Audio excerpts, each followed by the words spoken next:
Governor Chris Christie accused of playing dirty politics in New Jersey. I was told this was a traffic study. We'll debate how this so-called scandal stacks up to Hillary Clinton's role in the Benghazi cover-up. What difference at this point does it make?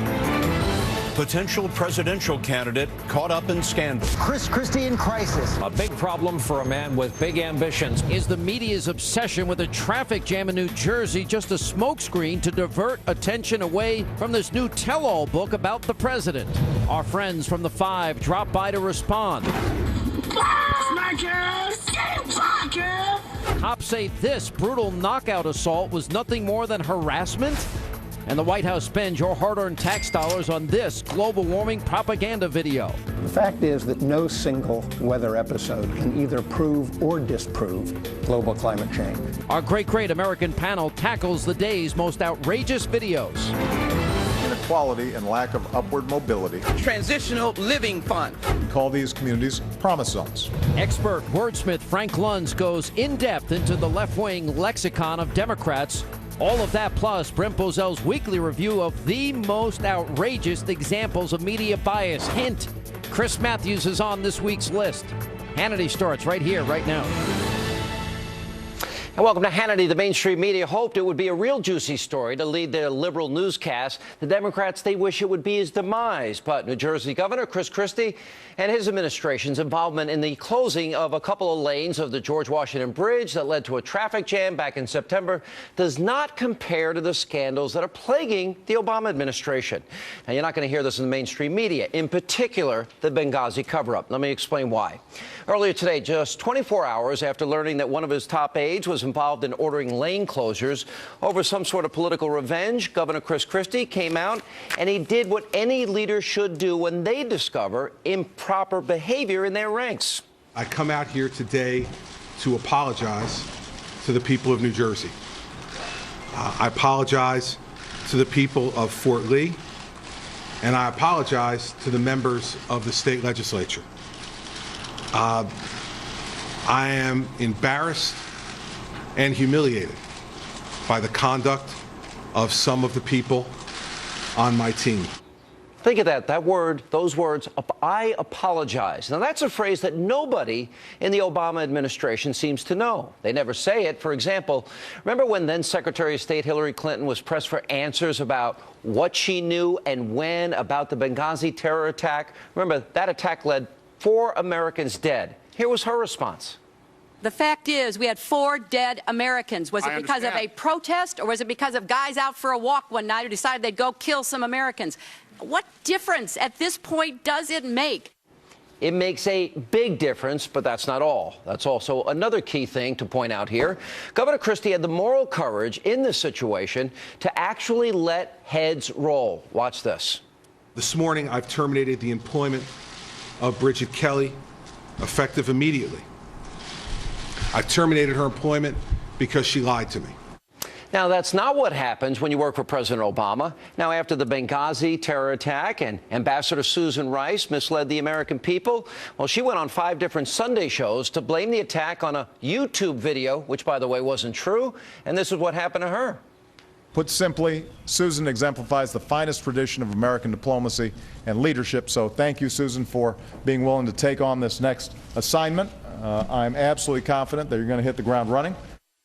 She got promoted to become Obama's national security advisor. Now, that would be like Governor Christie promoting his fired aide to be the next New Jersey Commissioner of Transportation.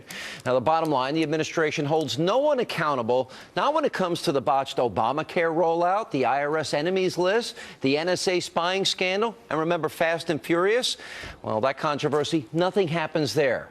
So they may want to rethink this attack on the New Jersey governor. Joining me now with reaction from the American Center for Law and Justice, Jay Sekulow, former Pelosi and Obama advisors. Ellen Pauls is with us. Ellen, as we look at Susan Rice wasn't fired, nobody was fired over Fast and Furious, $600 million, 3.5 years, the botched rollout of Obamacare, Kathleen Sebelius is still there, Eric Holder's there.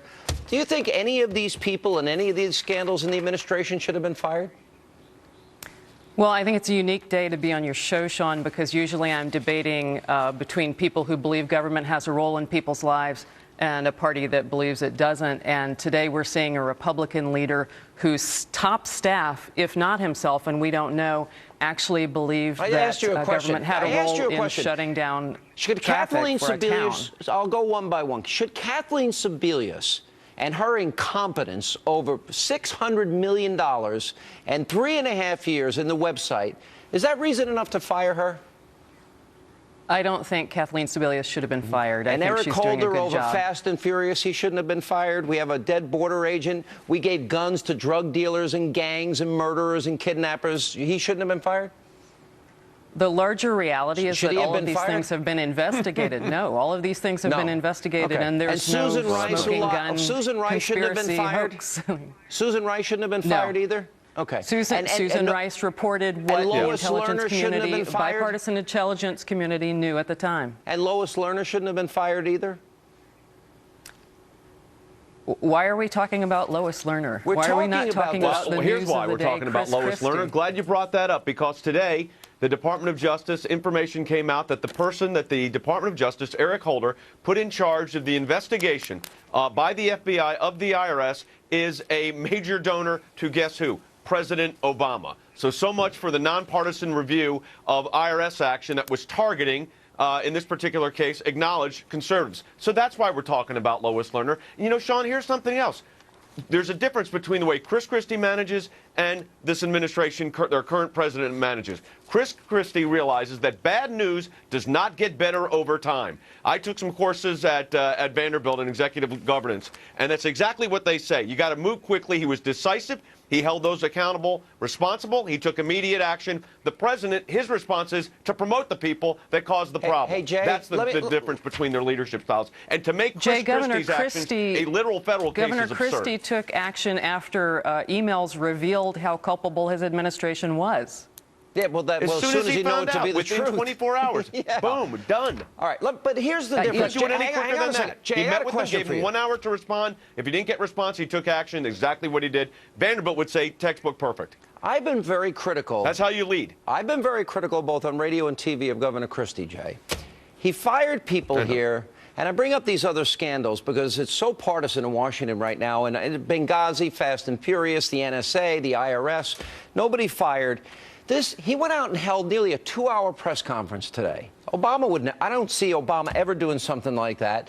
He left himself no wiggle room. So if an email pops up that he was CC'd on, he's finished. I thought it was a pretty ballsy move and some really refreshing to see a politician take responsibility. Isn't that what defines the difference here? Of course. You know, Chris Christie, we should not forget, he's governor of New Jersey, but he was also a U.S. attorney. And he understands that when you make a statement like, I'm taking full responsibility for this, holding those accountable, but I was not aware of what was going on, he knows the consequences of that. So I would be stunned if something becomes, you know, a new revelation on Chris Christie. I doubt it. You may agree or disagree with his policies, but this was decisive, direct, swift action in a situation that needed it. But to compare what difference does it make, Secretary of State Clinton, to what Chris Christie did, I can't even imagine that that's in the same discussion. And, of course, this takes all the focus off of, guess what, a new book out criticizing the administration's foreign policy. Ellen, will you not give him any credit for what he did today? I hope it is refreshing. He's an interesting politician. Democrats do feel worried about him or conversely like him. So I hope it is refreshing. But I can tell you I've worked in government longer than I've worked on the political side. And I can't imagine a moment where one or more employees together would decide that it's okay to shut down lanes on a bridge that ended in there was a 91-year-old woman who passed away because emergency responders couldn't get to her. The daughter of that woman said she did not believe that had anything to do with her mother's death, and that broke in the New York Times. One last question for Jay, and this is more political. You know, maybe there's a lesson here for Christie. He's positioned himself as being a go-along, get-along guy, bipartisan, the big hug of Barack Obama. I can't think of one Democrat that he's reached out to, that he's tried to work with. Have any of them given him the benefit of the doubt or come to his defense today? You think there's a lesson here for him? I think there is, and that lesson is, look, you know who your friends are, you know who disagrees with you politically, but you've got to say at the end of the day, as you've said, Sean, I mean, there's policy disagreements that you can have with Governor Christie. Those are legitimate to be discussed and debated in the marketplace. But the reality is I don't think anybody, and no Democrat that I know of, has reached out to him and said, you took decisive, swift action and apologized, a word that you never hear out of this administration in real context. They always initially apologize, but then they back away and call it phony scandals. Yeah. But Chris Christie took it on the chin. He took a direct punch, and he responded the way he should. He took swift action against his senior staff that he felt were responsible for this. And look, he took it on his shoulders. So this was exactly how you make a tough decision when you have a situation like this. He did it textbook perfect, and he's not going to get any accolades from the Democrats on this. Although he has, as you know, he has some support from Democrats politically. But on this one, stone silence. Why? Right. Because now we're not talking about guess whose book. That's right, what guys. the problem is. Thank you both for being with us. Appreciate it. By the Thanks, way, Sean. interesting fun fact, in less than 24 hours, the three major networks devoted 17 times more coverage to the traffic scandal with Governor Christie than they allowed in the last 6 months for the IRS targeting of conservatives. So, coming up, when we come back, why is the media so obsessed with the traffic jam scandal surrounding Christie? Is it because, well, they don't want the American people to hear the truth that's being told today by former Defense Secretary Robert Gates about our Commander-in-Chief? Talk about playing politics. When we come back, our friends from the Five, Eric Bolling and Kim Guilfoyle, they'll join us. And then later tonight here on Hannity.